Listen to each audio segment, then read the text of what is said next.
3 days, Blue had been following the scent of those wretched humans who had attacked her father figure a few nights ago.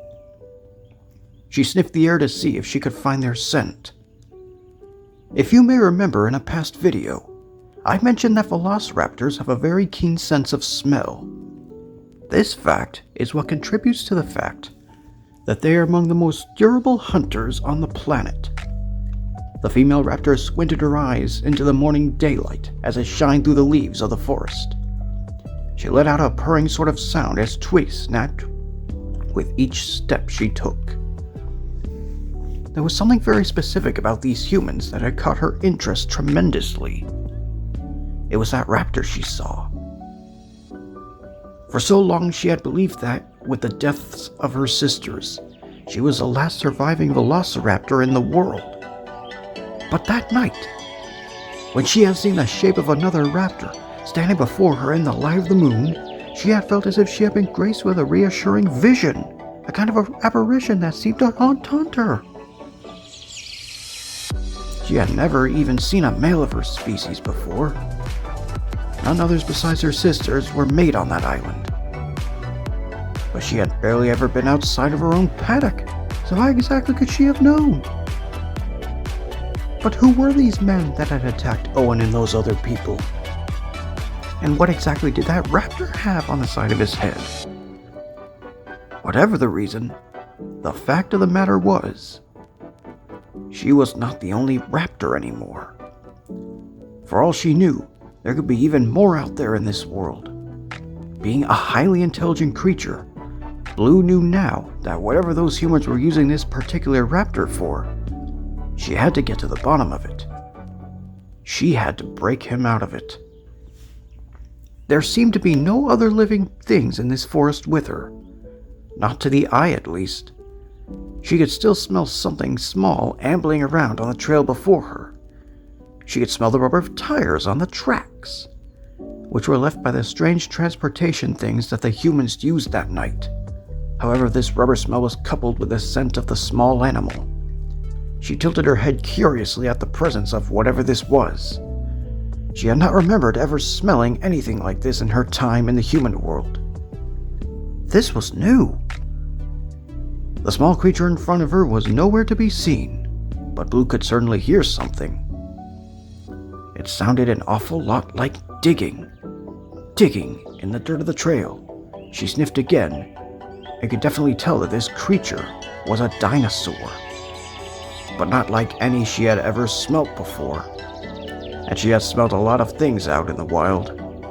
She let out a small purring snarl as she prepared to fight whatever it was that was with her. Suddenly she saw something in the dirt, something moving around.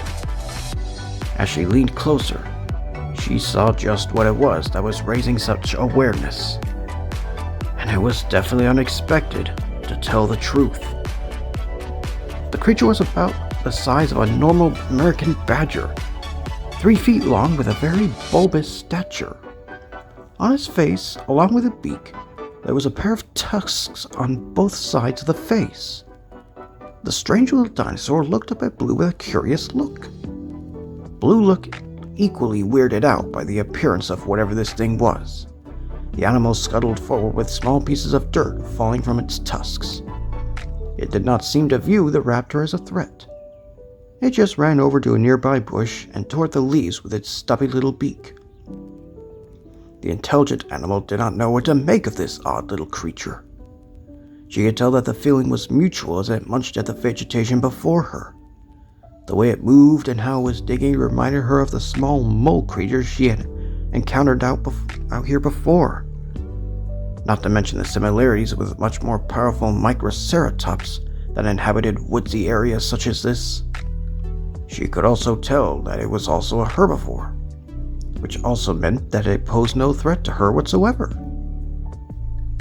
It made small grunting and moaning noises as it chewed with its sharp mouth, gnawing away at its meal. The animal suddenly jerked away after a good half a minute of gobbling and not acknowledging the presence of Blue. It gulped down what was in its beak and looked around as if it had just sensed something. As if it were waiting for this, there came a loud sound. It was like some sort of scream. Blue knew this sound as the animal those humans called elk. And right then and there, the elk scream was silenced, followed by a sound Blue remembered plainly. The sound of a raptor. She lifted her head and sniffed the air. It was a raptor, all right. Most likely the one she was searching for. She left so fast that she did not notice the small animal scurrying back to its hole and ducking in. She raced through the green plants at her top speed, all the while not making a sound. That was just how agile velociraptors were. They could run faster than a cheetah and you could never hear them. Her silent feet raced through the underbrush as she took off over the hill where she had heard the raptor screech. She could smell fresh blood and immediately came to the assumption that the animal had made its kill. And when she made it to the top, she saw that she was right. There, gorging itself on a newly killed elk, was the raptor. The device on the side of its head flashed a bright red slowly every 5 seconds. His teeth were red with the animal's blood as it ripped a chunk of flesh from the kill. It snarled and growled like a dog tearing at its chew toy. Blue remembered how she used to eat like this. She and her sisters, that is. The male tore through its meat and swallowed it down in a matter of 10 seconds. His tail swished around as he focused on his meal. Suddenly, he stopped and sniffed the air. He grunted as blood dripped from his mouth, raising his head from the carcass. His red eyes shifted around to find the source of this strange smell. Blue knew for a fact that he had smelt her, knowing all too well about the smelling problem. She stepped back, somewhat preparing to run if necessary. She could see his quills tinkle in anticipation. This was most likely a sign that he knew what he was smelling. And then, in the acoustics of the forest, she heard a voice only understood by her. As a human, all we would hear from these intelligent creatures would be low grunts and barks. But what they are truly saying is this: "You are out there. I know you are. You are the one I saw last night. And you have nothing to fear from me, unless, of course, I have something to fear from you." Blue hesitated to respond. She had not spoken to any other dinosaur in 3 years. Not even when she had encountered Rexy when she was released. Wherever she was now, Blue just hoped she was alive and well.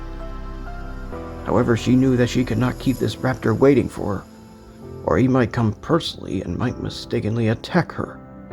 So she opened her mouth and replied, "How do I know they are not watching? The humans you were with, I mean." "If they wanted to stalk me, they wouldn't have opened the gates, now would they?" came the male's reply. "So I would come out if I were you." At this recommendation, Blue hesitantly stepped out of the bushes in front of her and showed herself to the raptor. His eyes widened in surprise as he stared at her in disbelief. His claws were stained red from when he brought down his meal. He took no notice of his appearance, however, as he felt as if he had just seen a ghost. And for Blue, the feeling was mutual. "So it's true then," he said with mild disbelief. "I am not the only one." Took the words right out of my mouth. Blue lowered her head defensively. "That thing on the side of your head, what is it?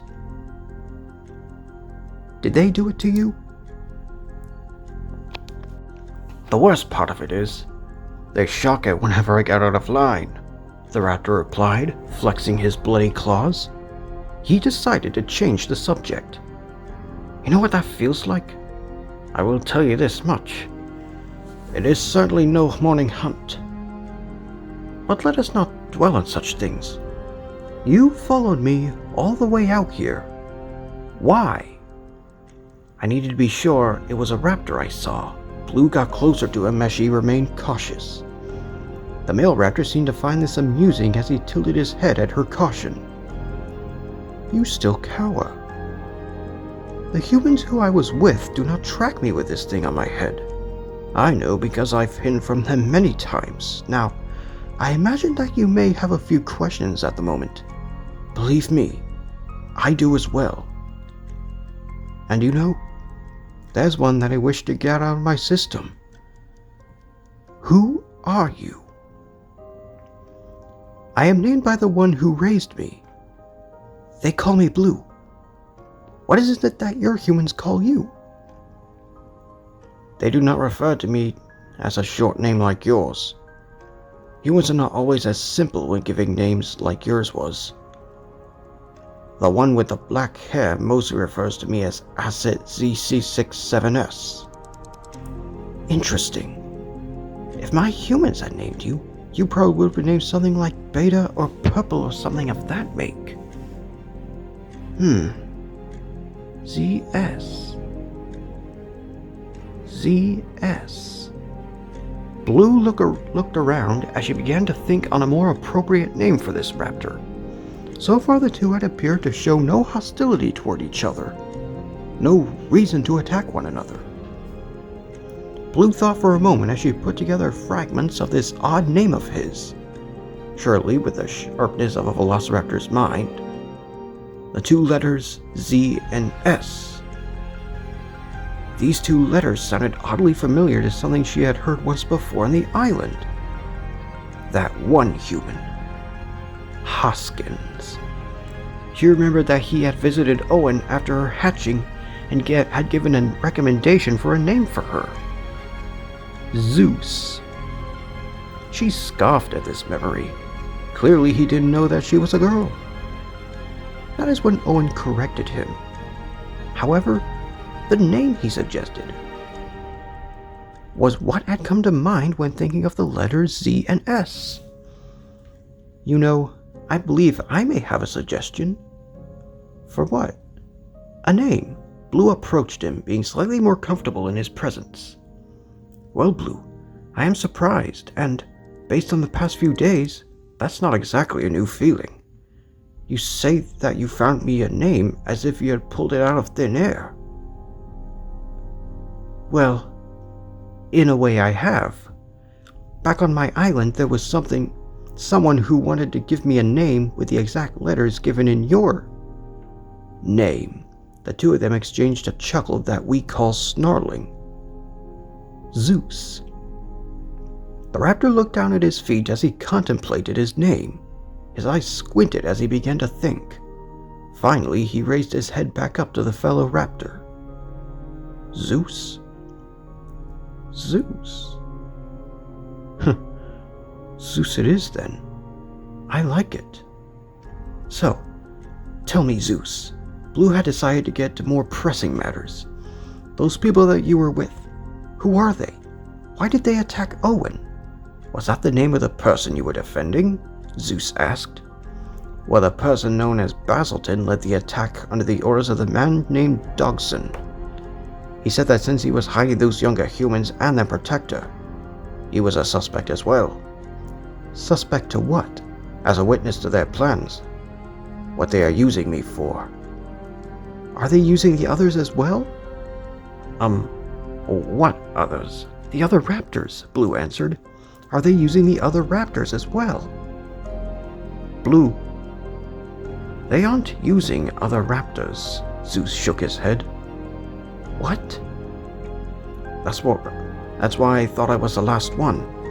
You see, I had been living on my own for so long, ever since my own home was destroyed. That was when those humans found me. They needed me for something that involved the creatures they had captured before me.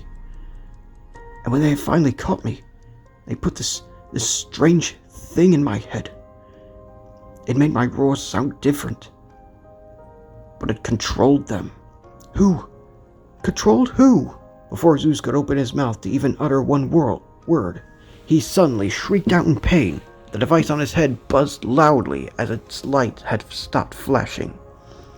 Blue watched as this had transpired with a great deal of shock. Once the buzzing sound had ceased, Zeus lifted his head back up to her. I'm sorry.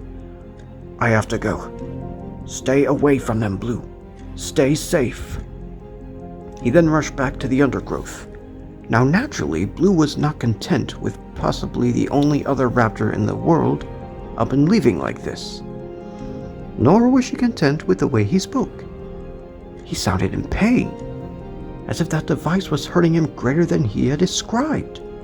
And the way he told her to stay away, that made her think that whatever he was working with scared him. She then leapt over the elk carcass and raced after him. She had seen the direction he had taken, and she could track him as well. At a breakneck speed, she bounded through the forest after her fellow raptor. She could definitely smell him, that was good. As long as she could still smell him, she could still find out where it was that he was going, and who it was those men were. Suddenly, as she sped through a growth of bushes, she could not see that it was actually overlooking a steep hill. She tumbled down it a very good distance before stopping at a large tree trunk. She grunted as she dusted herself off, but before she could get back to her feet, she smelt something. And it wasn't Zeus. It was very much bigger than any raptor. That much was for sure as she felt the ground shake beneath her. Could it have been Rexy? From the way this animal smelt, it surely wasn't. She sensed a small bit of Ceratosaurus in there, but it was much different. It smelt wilder, bolder. After a few seconds of smelling did the Ceratosaurus show itself. It grunted slightly as it shook its head from the undergrowth. And then behind it, there was a reddish-brown form of a Carnotaur. These two dinosaurs had eyes of only white, and opened and closed their jaws in anticipation. Although surprisingly for something that smelt so much fiercer than normal, they seemed calm. At the other edge of the clearing, she saw an Allosaurus and a green dinosaur she had never seen before as well. The four of them all had matching white eyes as they snarled and growled at each other. And then came the sound. It sounded so much like the sound of a velociraptor, but it was also so much more different. It sounded more enhanced, otherworldly. She turned her head when she heard more rustling, and to her horror, she saw the shape of Zeus come out of the center of the clearing. He barked at the larger dinosaurs with his strangely enhanced sounds. And stranger still, they seemed to respond to it, as if they were subordinate raptors. What? But she dared not show herself, or these larger dinosaurs would surely see her. And to add to this surprise, a man showed up. This was a man with short brown hair and a green jacket. He held a device in his hand, and when he pressed it, Zeus ceased his barking. The gadget in his head stopped blinking. The man then reached into his pocket and pulled out a walkie-talkie. "Dogs in the woo? Spino and Dilo are en route. Permission to begin?" "Affirmative, Lewis," that voice on the other line. Blue somewhat remembered that voice from when she was on the island. It was that man who worked in the lab with Deering. She had heard his voice on many occasions, nearly as much as Deering's. Louder rustling could be heard in the forest around them. Birds could be heard squawking in fear, trees could be heard bending and creaking, limbs being stepped on. She knew something bigger was coming towards them, and she knew by the jacket this man was wearing, he was with those people she had seen with Zeus the other night. And whatever was ailing these animals, she knew these men had something to do with it. All she could do now was follow.